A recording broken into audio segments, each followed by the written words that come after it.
고린도후서의 말씀입니다. 고린도후서 6장 14절에서 7장 1절까지 말씀. 고린도후서 6장 14절에서 7장 1절까지 같이 보시고 제가 봉독해 올리겠습니다. 너희는 믿지 않는 자와 멍에를 함께 매지 말라. 의와 불법이 어찌 함께하며 빛과 어둠이 어찌 사귀며 그리스도와 벨리알이 어찌 조화되며 믿는 자와 믿지 않는 자가 어찌 상관하며 하나님의 성전과 우상이 어찌 일치가 되리요. 우리는 살아계신 하나님의 성전이라. 이와 같이 하나님께서 이르시되 내가 그들 가운데 거하며 두루 행하여 나는 그들의 하나님이 되고 그들은 나의 백성이 되리라. 그러므로 너희는 그들 중에서 나와서 따로 있고 부정한 것을 만지지 말라. 내가 너희를 영접하여 너희에게 아버지가 되고 너희는 내게 자녀가 되리라.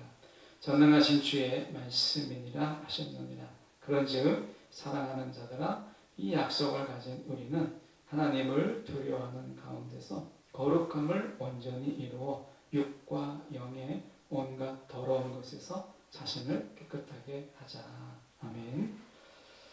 함께 할 때를 분별하라 라는 제목으로 오늘 말씀을 함께 나누고자 합니다. 사람이 살면서 때를 구분하는 것이 매우 중요하잖아요. 그러니까 하나님의 때만 있는 게 아니라 하나님을 닮은 자로, 그리고 우리가 하나님의 형상을 따라 지음받은 우리도 하나님께서 그 때를 하나님께서 주권적으로 구별하시며 하나님의 때를 만드신 것처럼 우리도 하나님 안에서 그 때를 구분하고 분별하는 이런 지혜를 하나님께서 우리 가운데 주셨고, 우리가 하나님과 함께하는 가운데 이 때를 분별하도록 하나님은 우리를 이끄시고 계십니다. 지금이 어떤 때인가, 우리가 지금이 어떤 상황인가라고 하는 하나님의 그런 구속사적인 역사 속에서 지금이 어떤 때인가라고 하는 것을 우리가 말씀을 통해서 좀 더 분별하는 것이 필요하지 않나 하는 생각으로 이 말씀을 전합니다. 14절에 보시면 너희는 믿지 않는 자와 멍에를 함께 매지 말라라고 이야기합니다. 마태복음 11장 29절의 말씀에 보면 나는 나는 마음이 온유하고 겸손하니 나의 멍에를 메고 이렇게 되어 있습니다. 내게 배우라 이렇게 말씀하죠.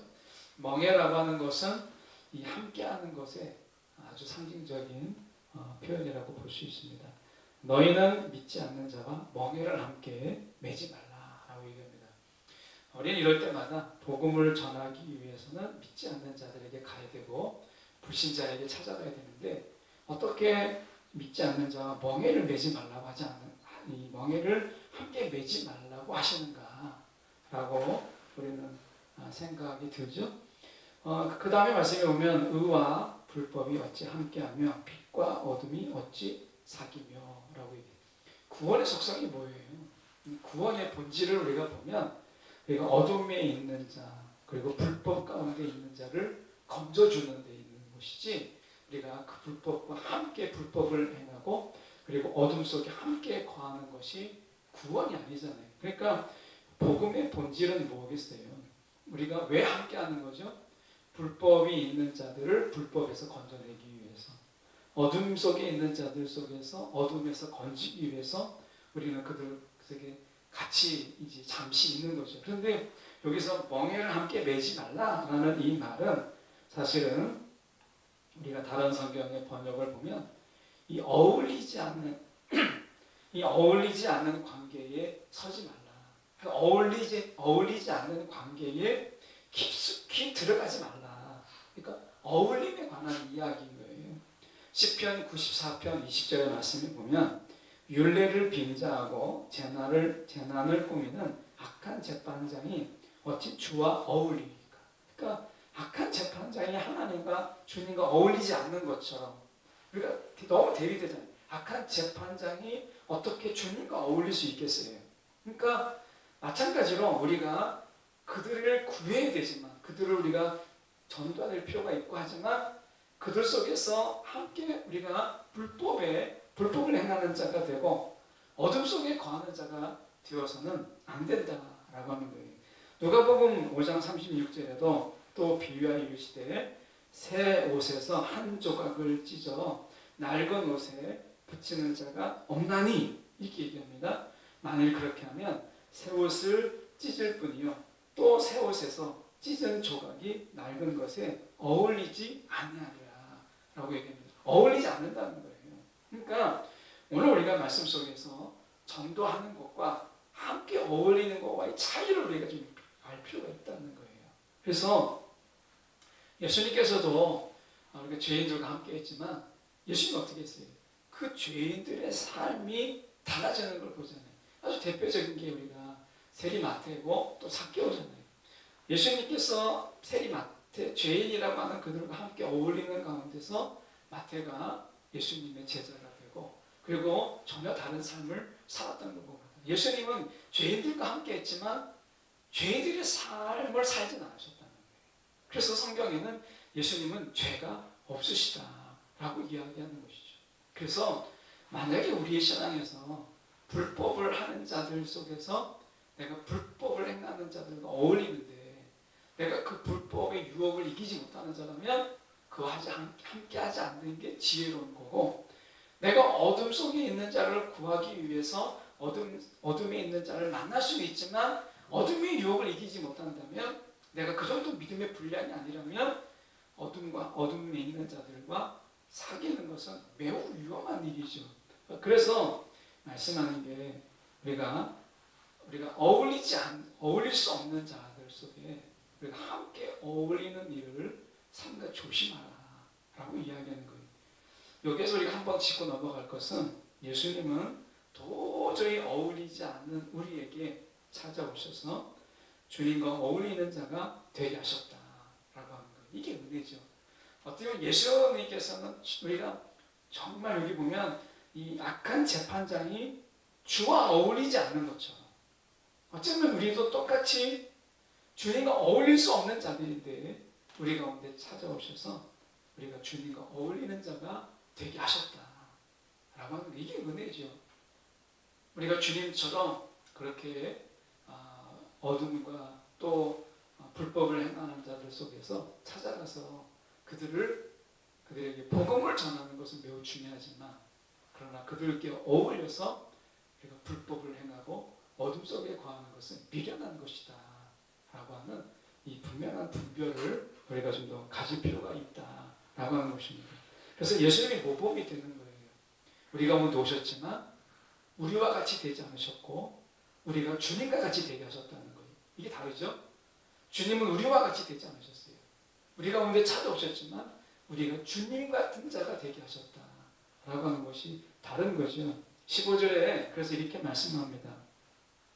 그리스도와 벨리알이라고 되어 있는 이 번역은 우리가 세번역에 보면 첨삭에 악마의 이름이다 라고 번역이 되어 있는데 다른 성경에 보면 원어적으로 보면 그냥 악이라고 되어 있습니다. 그리스도와 악이 어찌 조화가 되며 믿는 자와 믿지 않는 자가 어찌 상관하겠느냐 어찌 어울리겠느냐 라고 하는 거예요. 이 믿는 자와 믿지 않는 자가 어찌 상관하며 라는 이 번역을 우리가 다른 성경의 번역을 보면 믿는 자가 믿지 않는 자와 더불어 함께 차지할 몫이 무엇이냐 이렇게 이야기합니다. 에베소서 4장 4절에 세 번역으로 보면 그리스도의 몸도 하나요 성령도 하나입니다. 이와 같이 여러분도 부르심을 받을 때에 그 부르심의 목표인 소망도 하나였어요. 우리는 목표가 분명한 거예요. 그러니까 그리스도의 몸도 하나이고 성령도 하나인 것처럼 우리가 부르심을 받았을 때 그 부르심의 목표는 분명히 하나입니다. 그런데 하나인데 믿지 않는 자의 이 목표는 다르잖아요. 그러니까 어떻게 보면 그들과의 목표 속에서 삶을 나눌 수 있는 게 아무것도 없는 거죠. 목적이 다르잖아요. 목표가 다르고 그러니까 함께 할 수 없다는 거예요. 그러니까 믿는 자가 믿지 않는 자와 함께 더불어서 함께 차지할 몫이라고 하는 것은 아무것도 없어요. 믿지 않는 자가 차지할 몫이 뭐예요? 그것은 사망이잖아요. 근데 우리는 생명이죠. 생명과 사망을 어떻게 겸하여서 얻을 수가 있겠어요? 그래서 우리가 에베소서에서 사도 바울은 이야기합니다. 그 부르심의 목표가 소망인데, 부활인데, 생명인데 죄의 삭은 사망이다라고 하는 것과 어떻게 우리가 나눌 수 있겠어요? 생명과 죽음이 어떻게 같이 할 수 있겠습니까? 그래서 사도 바울은 고린도 후서의 오늘 말씀을 통해서 이야기하는 것입니다. 믿는 자와 믿지 않는 자가 상관할 수 없는 것처럼 우리가 믿는 자로서 믿지 않는 자에게 복음을 전하지만 믿지 않는 자의 수렁에 같이 빠지는 자 돼서는 안 된다라고 하는 거예요. 그래서 우리가 이 복음을 전할 때는 내가 그리스도와 분명히 사랑의 띠로 묶인 바가 돼야 내가 누군가를 건져 올릴 수가 있는 거예요. 우리가 누군가를 구조한다고 생각을 해보세요. 낭떠러지에 매달려 있는 사람을 내가 그를 끌어올리는데 내가 그 사람의 팔을 잡고 같이 떨어진다면 그게 무슨 의미가 있겠습니까? 그래서 우리는 사랑의 띠로 그리스도와 분명히 묶여있는 가운데서 전도의 손길을 내미는 것이죠.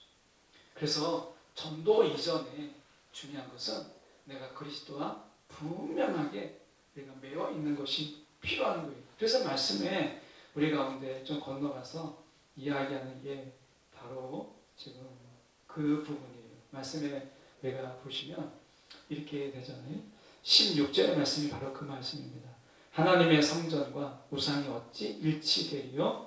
우리는 살아계신 하나님의 성전이라. 이와 같이 하나님께서 이르시되 내가 그들 가운데 거하며 두루 행하며 나는 그들의 하나님이 되고 그들은 나의 백성이 되리라. 이렇게 말씀하세요. 좀 길죠?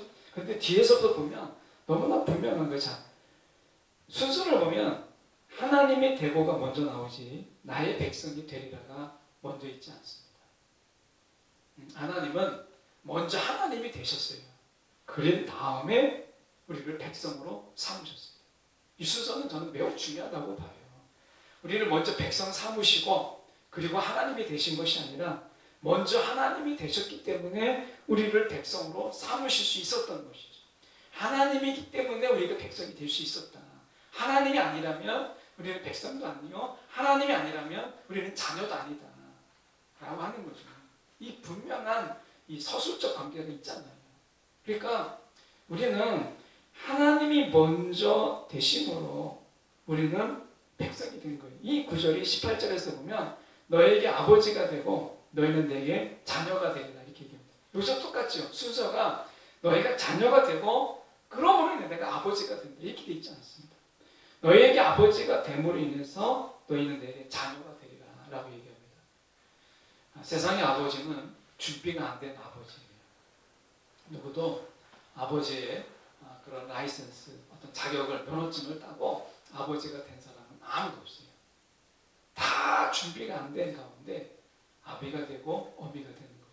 그래서 준비가 안 되는 가운데 자녀가 먼저 생깁니다. 자녀가 있음으로 인해서 아버지가 되는 거예요.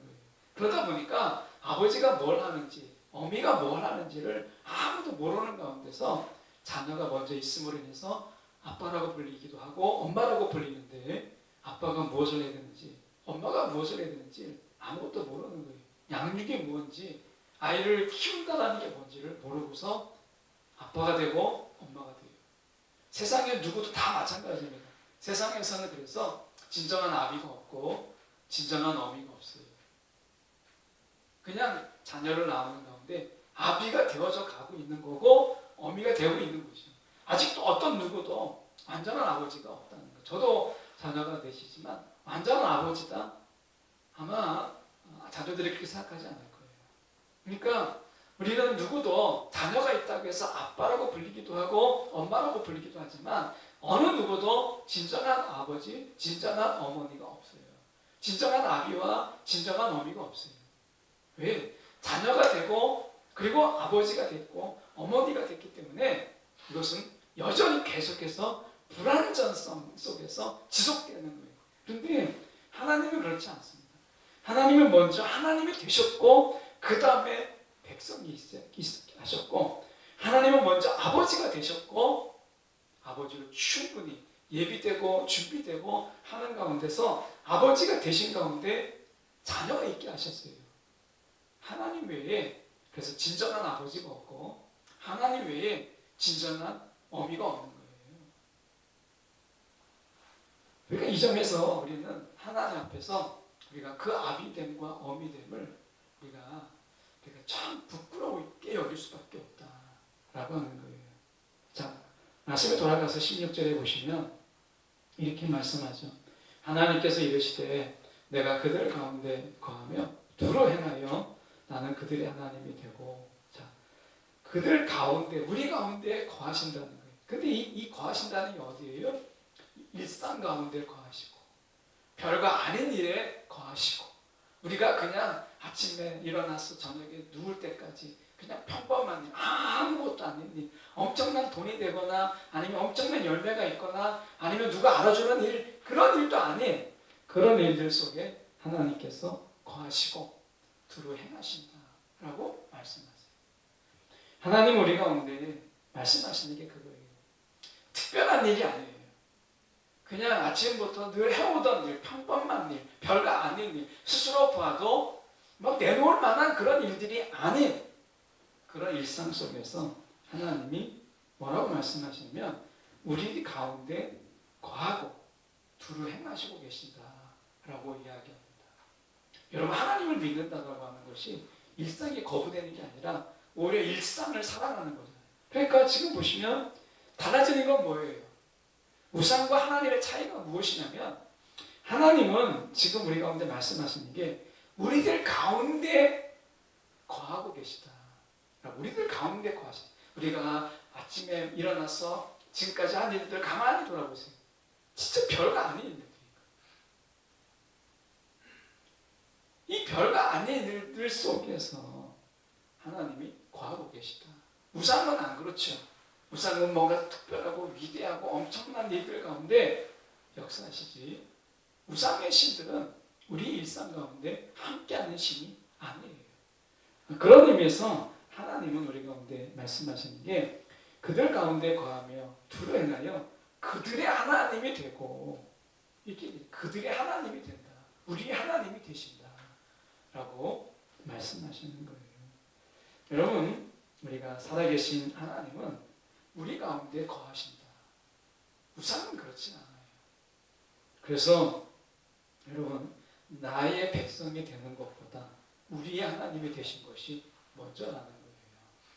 우리가 자꾸 잊어버리는 게 무엇이냐면 내가 백성이다 라고 하는 것도 잊어버리지만 하나님이 나의 하나님이다 라고 하는 것도 자꾸 잊어버려요. 내가 백성이기 전에 그분은 하나님이셨다 라고 하는 것을 자꾸 잊어버립니다. 신앙은 중심이 누구예요? 내가 아니잖아요. 내 문제, 내 상황, 내 처지, 이게 내가 아니잖아요. 신앙은 뭐예요? 왜 우리를 불러주셨어요? 하나님이 안 불러주셔도 돼요. 안 불러주시면 우리 다 자기 중심으로 살아요. 근데 하나님 우리를 거둬주신 것은 우리가 자기 중심의 삶 속에서 하나님 중심으로 살라고 우리를 불러주신 거잖아요. 이게 신앙의 패러다임의 완전한 변화잖아요. 나 중심의 삶 속에서 하나님 중심의 삶으로. 그래서 우리는 나보다는 하나님이 어떤 분이신가, 하나님이 지금 어떤 일을 하고 계시는가, 하나님이 속성과 하나님의 성품을 우리는 더 알아가고 싶은 것이죠. 내가 아니라는 거예요. 우리는 하나님을 자꾸 이용해요. 하나님을 알면 자꾸 나를 알 수 있다 생각해서 하나님을 통해서 나를 알려고 해요. 그게 자꾸 우리의 목적이 되고 우리의 본질이 되는 거예요. 그렇지 않다는 거예요. 신앙은 우리가 하나님을 더 알아가는 데서 우리의 신앙의 목표가 있는 거예요. 그런 의미에서 우리는 17절에 이렇게 말씀합니다. 그러므로 라고 말씀하잖아요. 그러므로 너희는 그들 중에서 나와서 따로 있고 부정한 것을 만지지 말라 라고 이야기합니다. 여러분, 하나님이 우리가 하나님 중심으로의 삶으로 우리를 불러주셨다는 거예요. 나 중심의 삶 속에서 하나님 중심의 삶으로 불러주셨어요.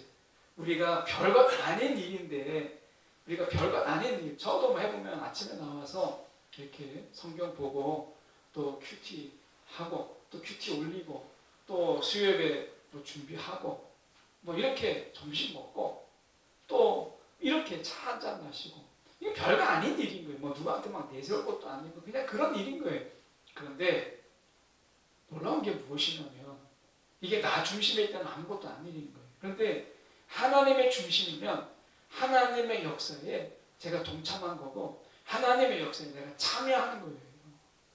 전혀 다르잖아요. 근데 내가 일로 볼 때는 별로 큰 성과가 있는 것도 아니에요. 제가 지하부터 3층까지 오늘 이렇게 한번 더 소독을 쫙 한번 했고 소독을 뿌리고 또 닦고 이렇게 했는데 이런 일들이 뭐 누가 알아주는 아무것도 아닌 거예요. 그냥 평범한 일인 거예요. 그런데 이게 하나님의 관점에서 보면 내가 하나님의 일에 오늘 하나님이 맡겨주신 일에 내가 동참하고 내가 참여하고 이렇게 했구나 라고 하는 거죠. 하나님의 중심으로 보면요 우리의 일상이 하나님과 함께 거한 시간들인 거예요. 여러분 우리의 시간 또 우리의 삶이 귀한 것은 그 하나님과 함께함에 있다는 거예요. 오늘 우리 가운데 하나님이 약속하셨잖아요.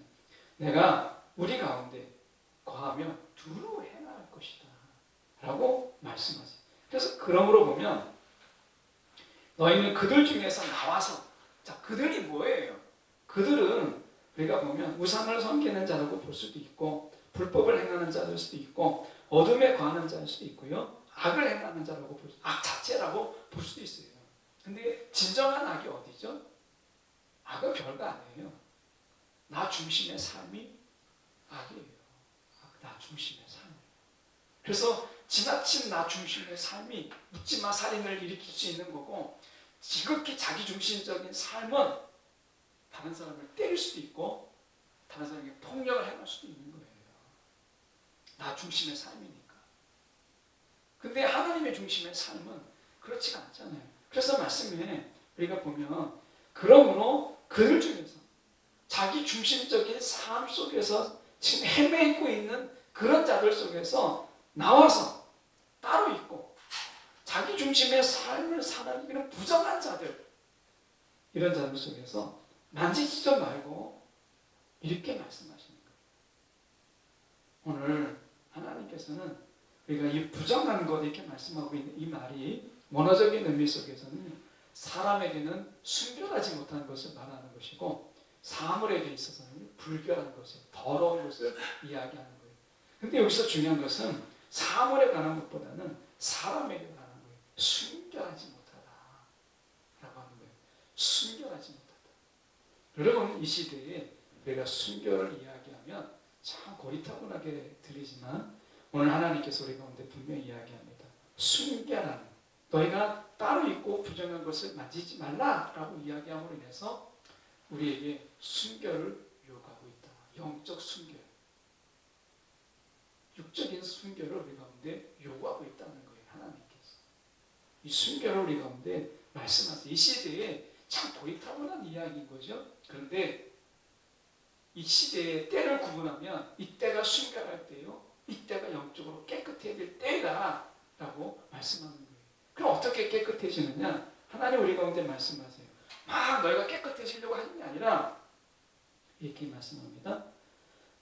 17절 하반절에 내가 너희를 영접하였다 이렇게 얘기합니다. 내가 너희를 영접했다. 주님이 우리를 영접하고 그래서 우리가 깨끗해진 거예요. 주님 안에 거하는 것이 깨끗해진 거예요. 이게 18절의 말씀에 그대로 나옵니다. 보시면 너에게 아버지가 되고 너희는 내게 자녀가 되리라 전능하신 주의 말씀이니라 이렇게 말씀하죠. 여러분 우리가 이 말씀 속에서 이사야 52장 11절의 말씀을 잠깐 참조해 보면 이렇게 말씀합니다.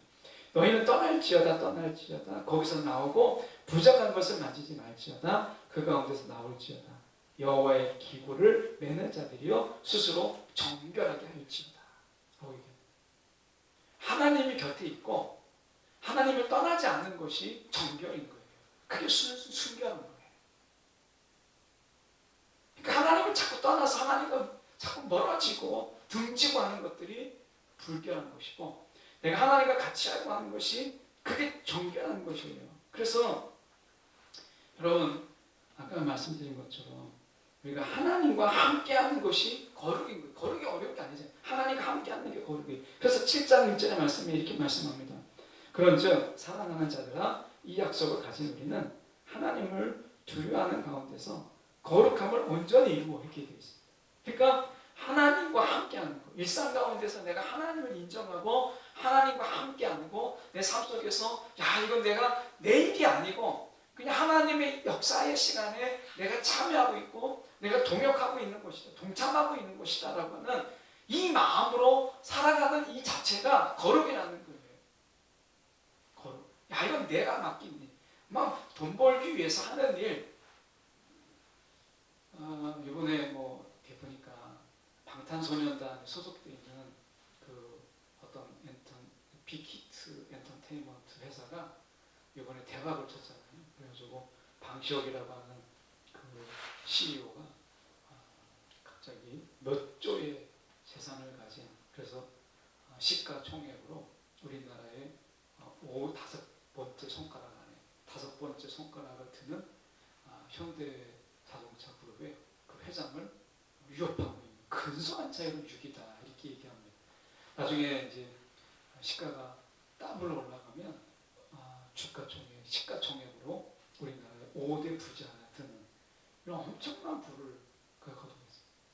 몇 조의 재산을 계산하기 쉽게 1조의 재산이 있다 하면 야 그 장을 다 쓸 수 있을까요? 하루에 1억씩만 써도 제가 계산해 보니까 평생을 못 쓰고 죽더라고요. 매일 1억을 써도 야 이거 엄청난 거잖아요. 그러니까 이렇게 생각하면 돈으로 따지면 야 이게 내가 사는 게 맞나 이런 생각을 가지게 돼요. 그런데 우리가 이런 생각을 해보는 거죠. 우리가 하는 이 일상 하나님이 오늘 말씀에서 보면 우리 가운데 거하신다. 우리 가운데 거하신다 라는 거예요. 삶이라고 하는 것을 넓게 보면 우리가 하나님 1조만 가지고 계십니까? 하나님이 모든 것의 주인이시잖아요. 그분이 우리와 함께 하신다. 그분이 우리의 부족을 채우시고 우리의 필요를 채우시고 또 우리의 삶에 의미를 더하시고 나는 의미가 없어도 나에게는 아무런 의미가 없죠. 그런데 해도 되고 안 해도 되는 일이잖아요. 시쳇말로 아주 나쁘게 표현해서 보면 저도 월급을 받는다 생각한다면 이거 해도 되고 안 해도 되는 거예요. 똑같은 액수가 나오는 거니까. 그러니까 안 해도 되는 거죠. 누가 버는 것도 아니고 그렇다고 누가 알아주는 것도 아니죠.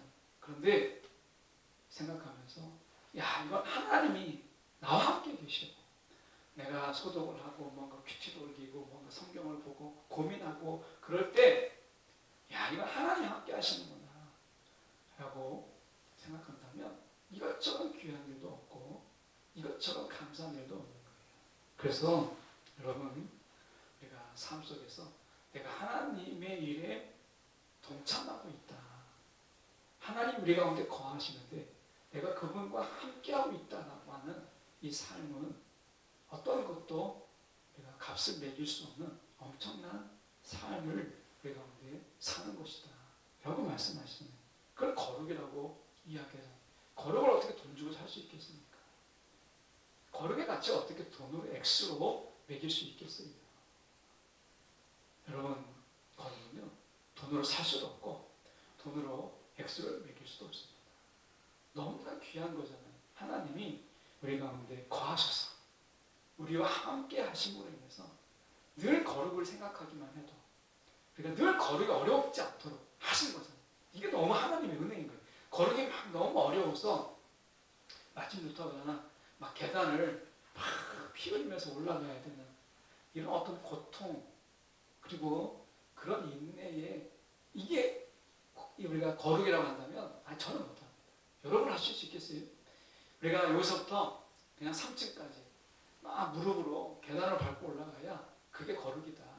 그리고 우리가 거꾸로 막 매달려서 막 내려와야 그게 거룩이다 한다면 누가 할 수 있겠습니까? 그런데 하나님이 거룩을 어렵게 하지 않으셨다는 거예요. 이게 참 은혜예요. 그래서 그냥 하나님이 우리 가운데 벌써 함께 계시고 내가 주님과 함께함을 내가 느끼고 함께하고 있다고 생각하고 내가 하고 있는 일이 정말 하나님이 함께하는 일에 동역하고 있는 일이다라고 생각하기만 해도 우리 마음속에 찾아오는 기쁨이 있고 찾아오는 거룩이 있다는 거예요. 아직은 희미할 때도 많죠. 그게 분명하지 않을 때도 있죠. 그런데 하나님은 우리 가운데 분명히 말씀하십니다. 거룩을 감을 온전히 이루어 육과 영과 영의 온갖 더러운 것에서 자신을 깨끗이 하자. 이렇게 얘기합니다.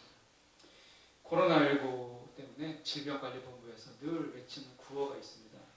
질병관리에 있어서 최전선은 바로 당신입니다. 라고 하는 겁니다. 나 하나가 뚫리면 교회가 뚫리고 가정이 뚫리고 직장이 뚫리는 거예요. 그러니까 내가 최전방에 있는 거죠. 마찬가지로 우리가 나 하나를 깨끗하게 하는 거. 코로나19가 깨닫게 해준 거잖아요. 나 하나의 가치. 코로나19가 있기 전에는 나 하나의 가치를 우리가 많이 잊어버리고 살았는데 코로나19 때문에 나 하나의 가치를 새삼 다시 깨닫게 하잖아요. 야, 나 하나가 이렇게 중요하구나.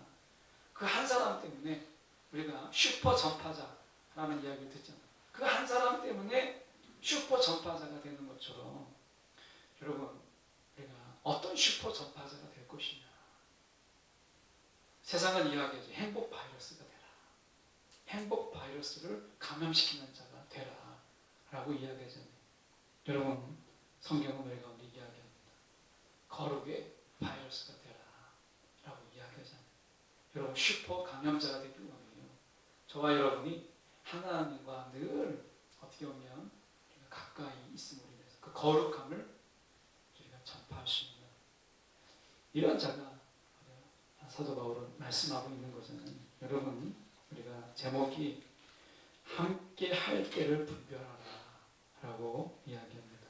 지금은 육체적으로는요 함께 할 때가 아닌 거예요. 우리 다 지금 거리를 띄워야 될 때예요.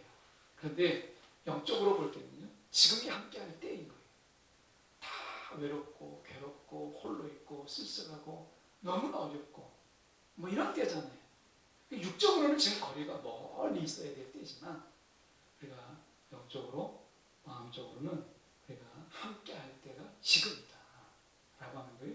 그래서 하나님은 지금을 놓치지 않으세요. 지금을. 유진 피터슨이 이야기할 때 하나님이 멀게 느껴질 때 그럼 고민하는 친구에게 유진 피터슨이 이렇게 편지를 씁니다.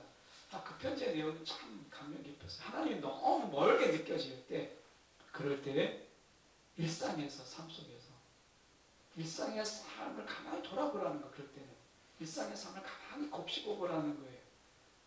그러면 어느 순간 다가와 계신 하나님을 경험할 때가 있다 라고 합니다. 그러니까 우리가 하나님이 너무 멀게 느껴질 때 어떻게 하죠? 하늘을 쳐다보고 막 우리가 멀리서 하나님을 찾는 것 같아요. 하나님이 멀게 느껴질 때. 근데 유진 피터슨은 그렇게 얘기하지 않았어요. 하나님이 멀게 느껴질 때는 오히려 너무나 가까운 곳에서 하나님을 찾아요. 이렇게 이야기했고 그가 이렇게 얘기했습니다.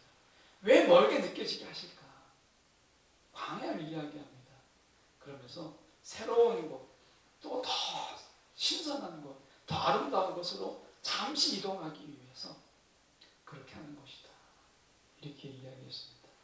여러분 우리가 이 시간에 함께 할 때를 분별하라 라고 하나님은 이 시간을 놓치지 않으세요. 여러분 하나님이 우리와 함께 하십니다.